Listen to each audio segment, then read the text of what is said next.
Hello, everybody, and welcome to a special interview that we've got today with Pavel from Creative Forge. They are the developers behind a rather exciting-looking XCOM meets James Bond style tactics game called Phantom Doctrine, which you can see on the footage as you're listening along. But yes, I noticed this game, and I had to have a chat because I'm a big fan of XCOM. I'm a big fan of spies and James Bond and all of that kind of stuff. So that seems like the perfect mix of a game to me, and I'm really looking forward to it. So thanks very much for your time today, Pavel. Thank you very much for having me. Perhaps we can start, if you can tell me, firstly, am I kind of right in what I am assuming about this game from what I've seen? And is it kind of a mix of XCOM and James Bond style kind of spy stuff? And on top of that, if you can tell me what inspired the team around this game? Oh, the inspirations have many sources. First off, we wanted to make another tactical game to improve and reiterate on what we've done with Hard West, which was our previous game. It was also a turn-based tactical, but set in the weird West, so like cowboys and demons and ghosts. And it was a good enough game, I guess. But we had a lot more ideas that we wanted to explore. And so we thought about a game that would be set in modern times, but not in present times. So we could take advantage of the age when you still didn't have all the amazing communications technology and where you just press the button and something blows up like half the world across. And we wanted to explore this idea that you have to send people to do things on their own, with their own hands, and be there, kind of have this more physical approach to gathering information or to combat and everything.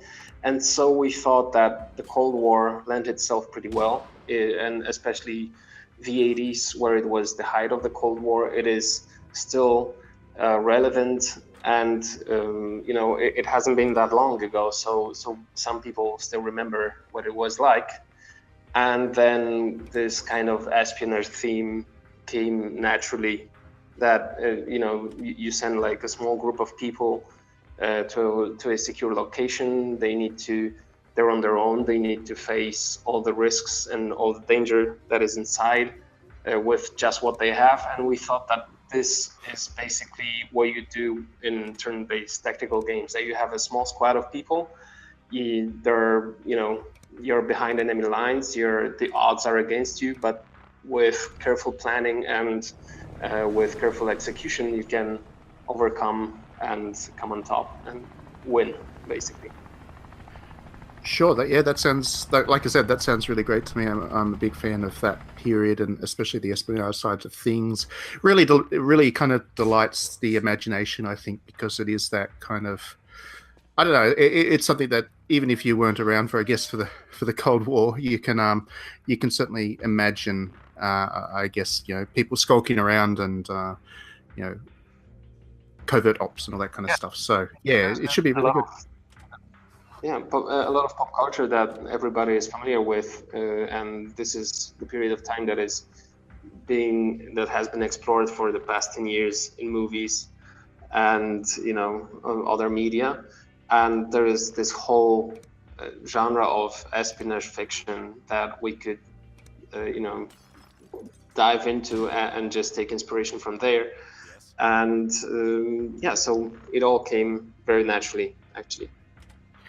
And you're the narrative designer on the team at Creative Forge. Can you tell me, was it, or is it a challenge to, I guess, bend a tactics RPG to a narrative? Is there anything about the genre that makes it easier or more difficult to write the kind of story that you had envisioned? Oh yes, there are many challenges. Actually, this is our third strategic game, and each game that we made was very heavy on the narrative.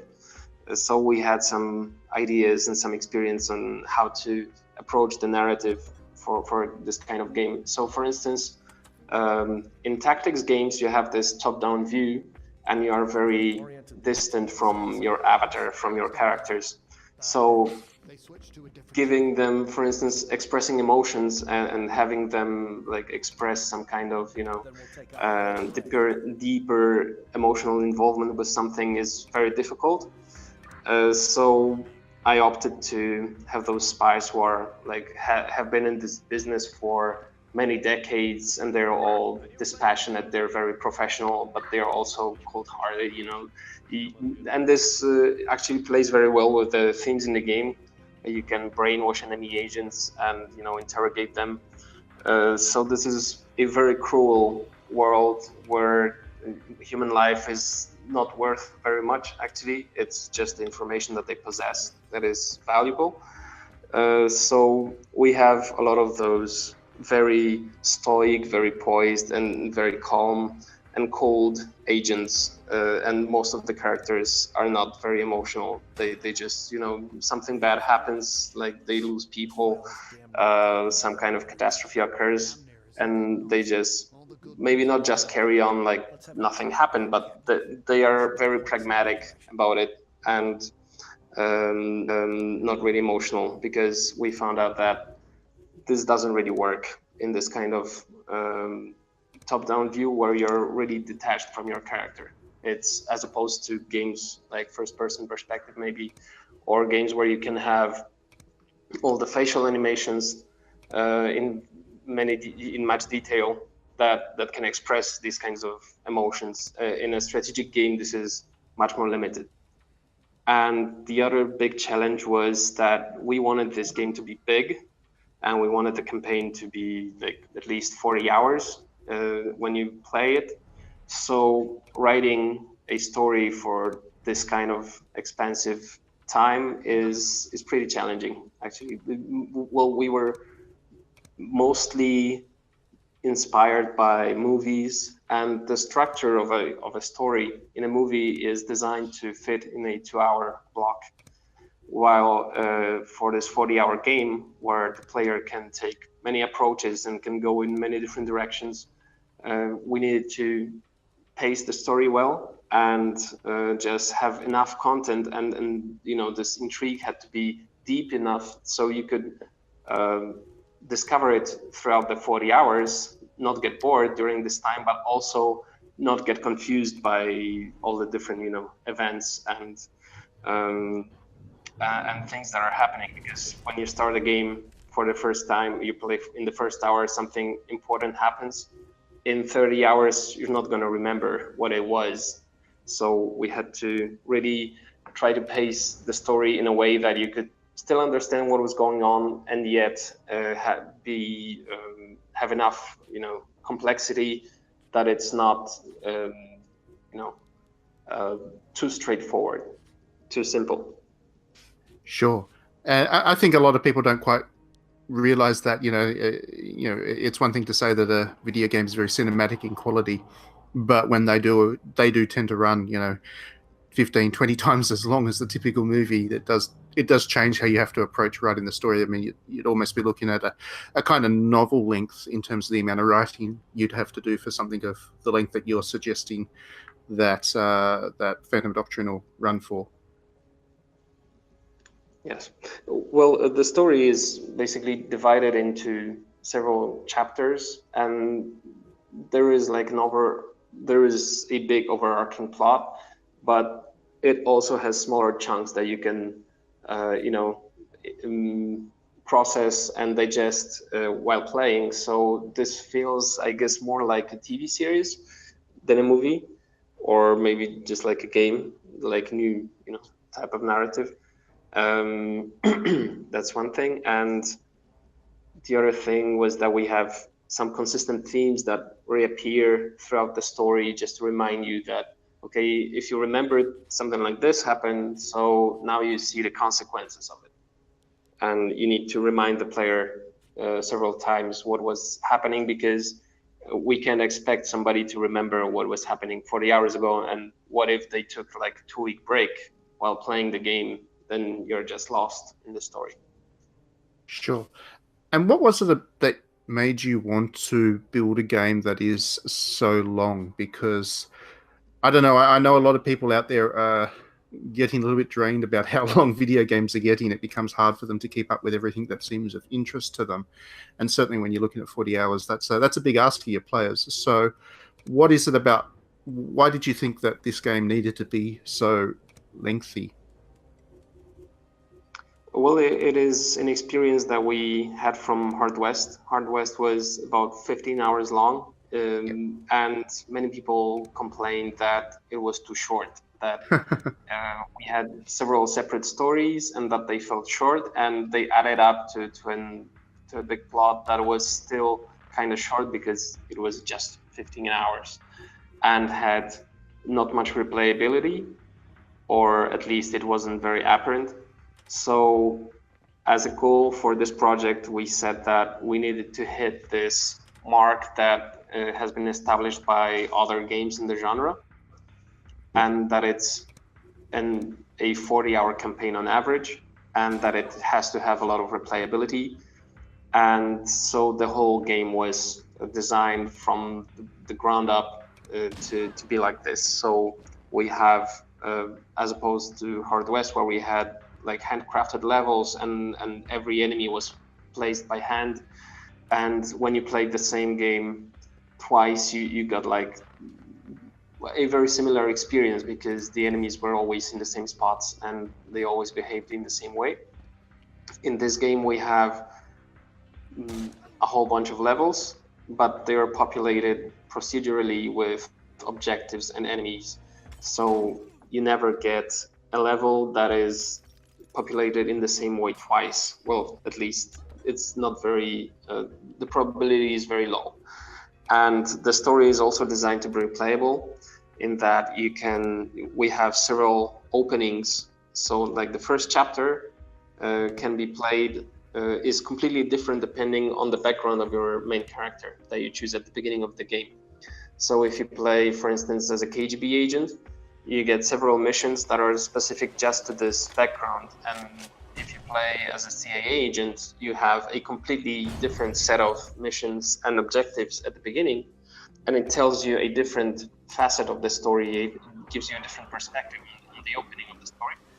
And then they kind of merge into the main storyline, but there are always little bits here and there that are different depending on the background of your character that you've chosen. So you can play one time as a KGB agent, another time with a different background, and there is also a third background that you can unlock upon completing the campaign at least once. And there is also an extended playthrough mode where you can play the whole story of the game, but with more behind the scenes information and some additional missions and some additional content that explains more what has been going on behind the scenes in this game. So explains all the intricacies of the plot that may have, not been obvious in the first playthrough. And we figured that maybe if you play the game several times, then you can get your head around the story. And if we give you more information on the second playthrough, then you will, like, some bits will fall, into their place, like a jigsaw puzzle, kind of. Sure. And do you think it is the narrative that will help distinguish this game from the many other tactics RPGs that are kind of out there on the market now? And obviously the elephant in the room being XCOM. Do you see this game actually standing a little bit separate to that and finding a different audience as a result? Oh, well, definitely. We've put a lot of emphasis on the story, and that is something that has been secondary in other titles. And we have already some experience with crafting stories like that from Hard West. And we hope that with this rich narrative layer, people who are more into stories will enjoy the strategy game, the strategy genre, but also to engage in an interactive story. They will appreciate this as a title that is crafted more to their tastes than many of the other titles who are more on the analytical side and who take the greatest pleasure of the game is in figuring out all the intricacies of the strategic system, which is very robust in its own way in Phantom Doctrine. but you also get this additional layer of story that puts a whole context, to your game, and allows you to not just enjoy the story as it was given in the game by the developer, but you can also have those little stories that happen kind of anecdotally during the game, which, for instance, XCOM is very strong about this. You have some agents, they can, with the DLCs, they can bond with one another, so you can send them as a team, and then you get, all those cool adventures that, I was about to get killed by this guy, but then this buddy of mine came up and helped me and threw a grenade, and it was just right, and he just shot a burst of fire into an alien, and I only had 30% chance, but I succeeded, so it was great. You get those like cool little stories that only happen during gameplay, and Phantom Doctrine allows this as well, but because you have a lot more context for the characters, then we hope that this will be an even stronger experience. Sure. Okay. The other thing that I wanted to quickly talk to you about today was that obviously Creative Forge is from Poland, and Poland is a country that is punching well above its weight, I think, in terms of game development. The amount of quality games that come out of your country is just amazing. Can you tell me what do you think it is about Poland that makes what is it about the games industry over there that is so healthy? Is it just the presence of a company like CD Projekt Red, or is it something else that's really kind of helping all the developers in the country kind of take flight? Well, this is a fairly difficult question, but thank you very much for the kind words about the Polish gaming industry. I think the reason why we have so many notable games coming out of Poland is that, first off, this is kind of a legacy of the old era, the communist times, where basically nothing was available. Like video games were a thing that maybe somebody had, like a Atari maybe, or a Spectrum computer. It was fairly rare for somebody to have this. So and this whole new medium appeared, and then at the beginning of the 90s, when the communism crumbled and Poland became independent again, and the free market began, so it was like an explosion. Everybody wanted everything that came from the West. And the games were part of that. So there was a whole generation of gamers instantly born into this, and enjoying the tales. And so maybe everybody wanted to, I want to make something like that on my own. So people would start, to learn how to code and just modify the games and try it. So we had, there is a whole group of passionate people who want to make something with this, and they are now just, they've now just grown up. So that's how they got into it. We have new opportunities, and I guess this is one part of the reason. The other thing is certainly big companies like Techland and CD Projekt Red helped create a professional base of developers that they were big projects that needed a lot of people. So all those passionate people who wanted to, who also had skills, had to be fished out of the woodwork and put to work on these games, and then they moved on to create their own studios. And so there are now many more companies, and the market is growing very fast. And well, you also have to take into account that Poland is much cheaper than many Western countries. So you have a lot of games being made in the US, but budget is always a problem there. And for the same budget that you could make a small indie game in the US, or I don't know, in Germany or in France, you could make a really big game in Poland, because life is so much cheaper here, and you could hire your developers for a lot less. So I guess it's a mix of, being this very young industry in Poland where you have just the passionate, skilled people are actually making things, and also fairly low, cost of living and cost of workforce, that you can allow yourself to make big games, which are polished, and work to the detail, but not for a much lesser amount of money. And so then it's easier to sell the game and make some profit on it and just make a bigger game next time. Sure. I mean, that must be a nice thing, because here in Australia we have such an unfortunately small industry that got really crushed by the GFC, and we lost all of our big kind of development studios. So it's very much in a rebuilding mode at the moment. To look over at a country like Poland, just see the amazing stuff that's been produced, and the health of the industry is kind of it's inspiring, and especially when so many of the games turn out to be so interesting or so different or so original, because obviously Poland's a different country to places like the US, so there's a different tone to the games, which is it's nice. It shows that there's growth in the industry across the world, I guess, which is good to see.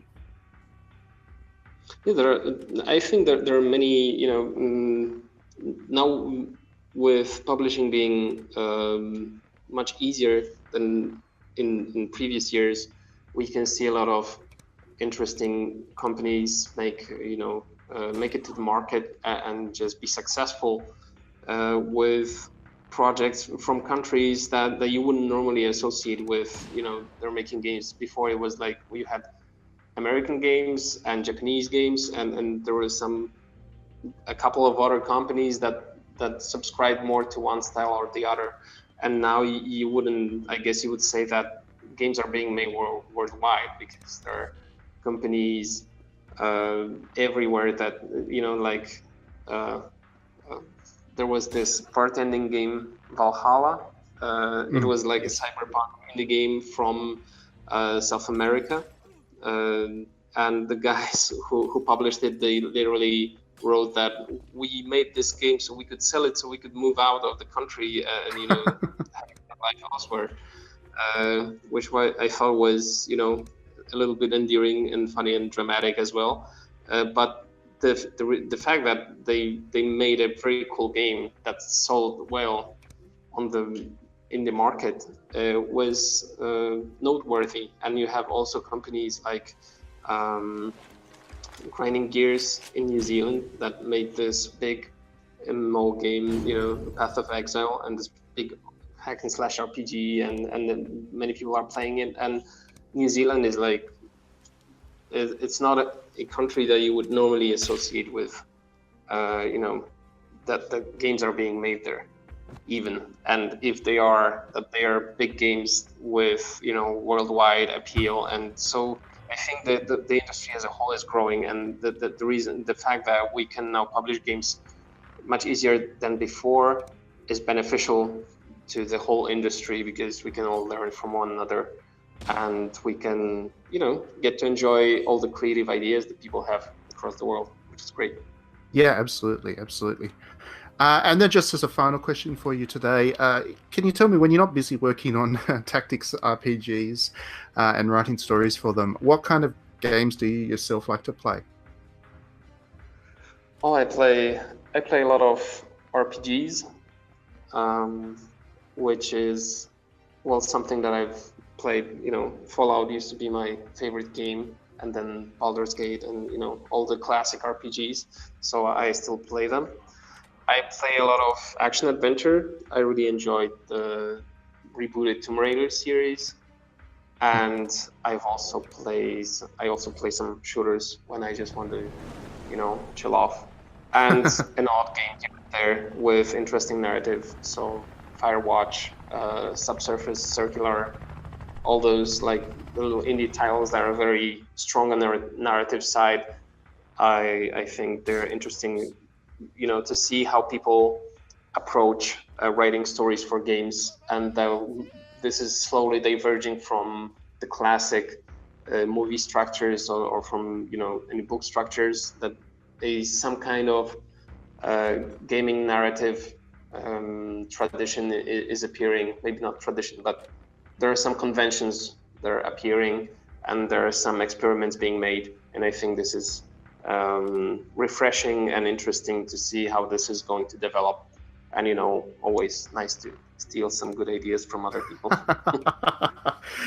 No, that's really good. Yeah, thanks very much for your time today, and best of luck with the rest of the development of Phantom Doctrine. For people who are interested, this comes out on PC and console, I believe, isn't it? Xbox One and PS4? That's correct, yes. And when are we looking at a release, roughly?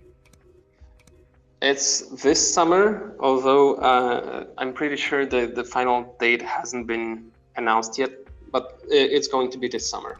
Okay, so this summer for you in the north, everybody listening in the north, and winter for us in the southern hemisphere. So not too long to wait now, which is really good. So best of luck with the rest of the development, and we look forward to giving it a spin once it's out.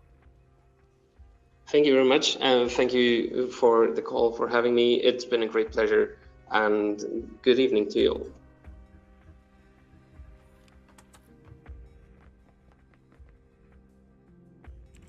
We've reoriented the antenna. Status update.